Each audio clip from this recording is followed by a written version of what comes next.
Guys, আজকে আমি আপনাদেরকে শিখাবো ননদিনীকে কিভাবে সাইজ করবেন। প্রতিবার নিজে একা এসে ঝোলা ভরে সার্ভিস নিয়ে যায়, এইবার সাথে আবার একটা বান্ধবী নিয়ে আসে। দুইজনকে ঘষে মেজে দেখেন কেমন নায়িকা বানিয়ে। হ্যালো এভরিওয়ান, অনেকদিন থেকে আপনারা বলেন রাবে আপু আপনার ননদিনীকে দেখি না কেন। এটা বলে বিশেষ করে ছেলে মানুষ। কয়েকটা প্রবাসী ভাই আছে, ভাইরে 2 দিন পর পর ফোন নাম্বার দিয়ে বলবে আপু আপনার ননদিনীকে বিয়ে করতে। শুনেন, আমার ননদিনীর বিয়ে ঠিক হয়ে আছে, যে সেংড়াকে পছন্দ করে সেই সেংড়াকেই বিয়ে করবে। আপনারা দয়া করে অন্য জায়গায় মেয়ে দেখেন। যাই হোক, আমার ননদিনীর পরীক্ষা শেষ হয়ে গেছে, এখন মুখে হাতে পায়ে যত গাদাগুদা আছে সব আমার পার্লার থেকে পরিষ্কার করে নিবে। দুই বান্ধবী বসে বসে চিন্তা করতেছে কে কোন সার্ভিস নিবে। সারা বছর বাসায় কোনো যত্ন করা নাই, একদিন পার্লারে এসে মনে করে যে নিজেকে একদম ক্যাটরিনা কাইফ বানাই ফেলবে। প্রথমেই ফেসটা ক্লিন করার জন্য তাকে একটা ফেসিয়াল নিতে বলেছে, কারণ ফেসিয়াল নেওয়ার সময় তার চোখটা বন্ধ থাকবে। আর ওই টাইমে ফেসিয়ালের মাইর পাইছে তাকে আমি মাইরে সারা দিন খালি কুটলামি করা আর থালে থালে ভাত খাওয়া। গাইস, আমার ননদিনীর ফেসে কিন্তু প্রচুর ব্রণের গর্ত আছে, মাঝখানে এটা বন্ধ হয়ে গেছে। কিন্তু যখনই ভালো হয়ে গেছে, ওই যে আপনাদের মতো একটু ভালোর মুখ দেখলে আর যত্ন করতে ইচ্ছে করে না, আর আসে না। আবার যখন বাইরে গেছে তখন মনে হয়েছে ও আগেই না ভালো ছিল। এখন ননদিনীর মুখটা বন্ধ করে দিলাম, কি যে কিউট লাগছে।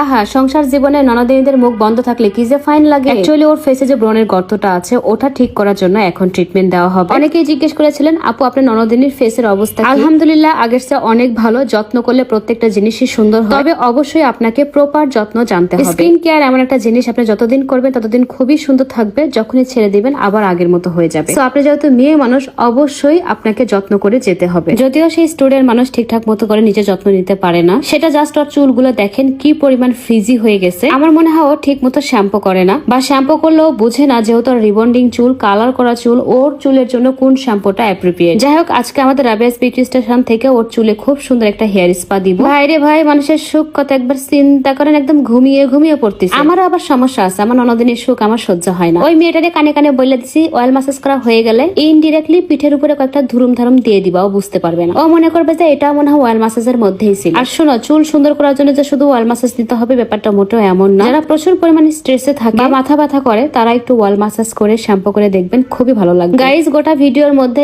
এই ফুটেজটা ছিল আমার সবচেয়ে প্রিয়। আর এই যে দেখেন টিঙ্কার বেলের মতো ইয়া লম্বা লম্বা যে চুলগুলো দেখতে পাচ্ছেন, এটা হচ্ছে আমার ননদিনীর বান্ধবী। মাশাআল্লাহ, আল্লাহর সৃষ্টি কত সুন্দর, চুলগুলো খুবই সুন্দর। আপু সে স্টুডেন্ট মানুষ, সেম প্রবলেম, হেয়ারের যত্ন নিতে পারে না। আমাকে বলে যে ভাবি আমাকে খুব সুন্দর একটা হেয়ার কাট করে দিবে, চুল লম্বা যাতে ঠিকই থাকে বাট আমাকে যেন ফ্যাশনেবল লাগে। এদিকে আমার যে বিউটিশিয়ান, সে তো মিনি সাইজের, তার চুলগুলো সুন্দর করতে গিয়ে সাইজে আনতে গিয়ে বেচারি একদম মাটিতে বসে পড়ছে। দেখ, তারপরেও মন পাওয়া যায় না মানুষের। বাড়ির বউ যত কিছুই করেন না কেন মন কারো পাবেন না। শ্বশুর বাড়ির লোকজন মনে করবে তুমি বাড়ির বউ, তুমি এসব করতে বাধ্য, করবা না কেন, তোমার দায়িত্ব। যাই হোক, পাগলিটার চুলগুলো কিন্তু খুবই সুন্দর হয়েছে। হেয়ার কাটটা কেমন হয়েছে অবশ্যই জানাবে। আমার ননদিনের চুলগুলোর বোটক্স করার কথা ছিল কিন্তু টাইম ছিল না, বললো যে ভাবি আমি পরে একদিন এসে চুল ঠিক করে যাব, আজকে আমার তাড়াতাড়ি চলে যেতে